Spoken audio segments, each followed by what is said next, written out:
The murder of Robert McCartney early in 2005 made headlines around the world when his sisters and his partner tried to bring his killers to justice. The family's claims that the IRA and the Sinn Féin were involved in a cover-up to protect the murderers took them to the White House, to Brussels, to Downing Street and to Leinster House. But their campaign also made them enemies in their own communities, forcing them out of the short strand in Belfast where the family had lived for generations. One man has been charged with the murder, 2 others face charges of affray.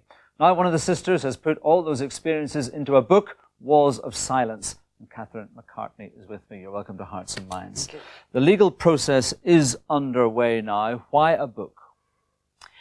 Well, we wanted to put the truth out there because my family from the day Robert was murdered initially thought it was going to be a matter of just people or the police picking up the people who were involved because everybody knew he was involved.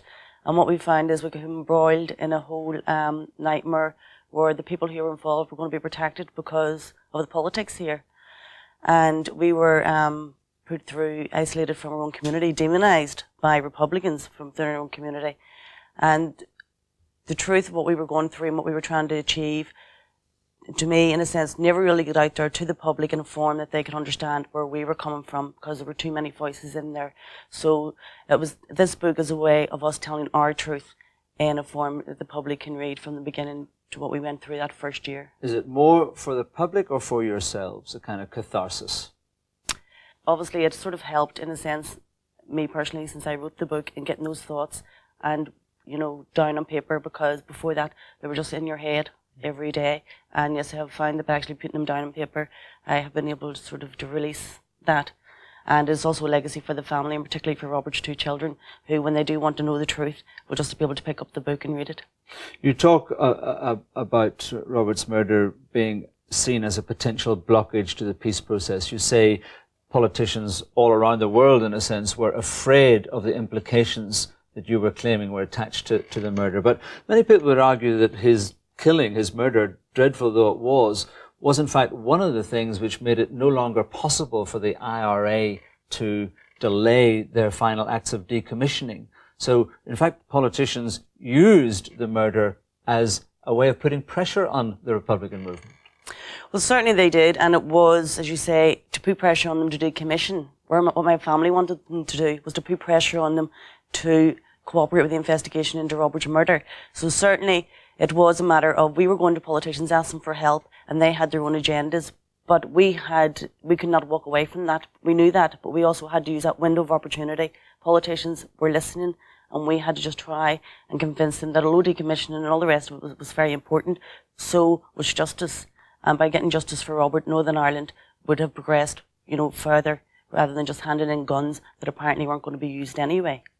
You pretty much feel let down by everybody, by Tony Blair, by your own community, by Republicanism, as I say, by Blair, by Bertie Ahern, by George Bush. Do you not think anyone was on your side? Well, I believe the public were very much on our side and have remained so consistently. The majority of people have been on our side.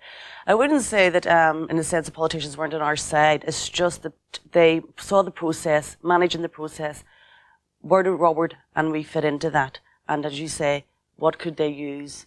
What could they get out of it if they were helping us? And they got out of it their decommissioning.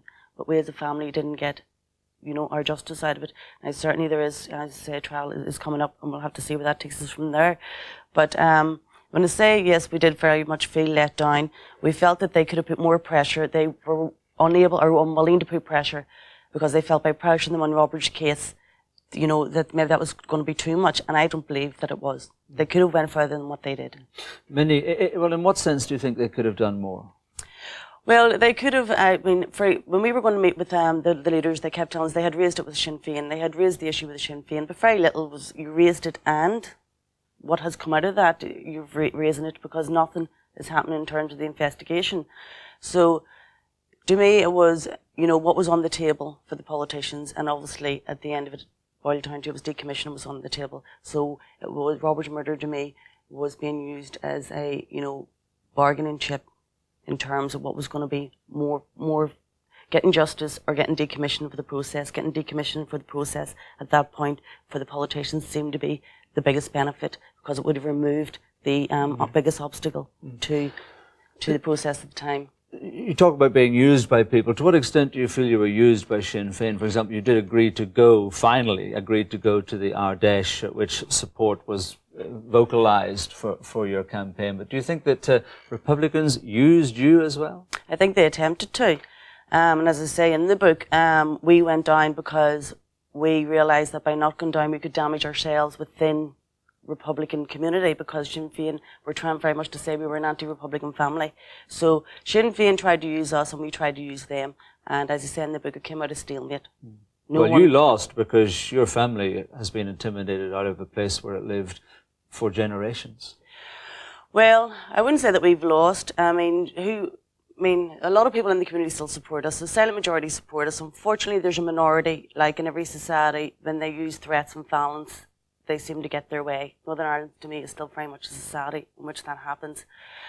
Intimidated out, Paula was the last to leave, as was Brigitte, because they couldn't live and stomach living with people who they were seeing every day. They knew something about Robert's murder, and so they left for that reason. We were isolated from our own community. I agree with you there. We were isolated, and that was due to the Sinn Féin smear campaign, a machine that went into operation.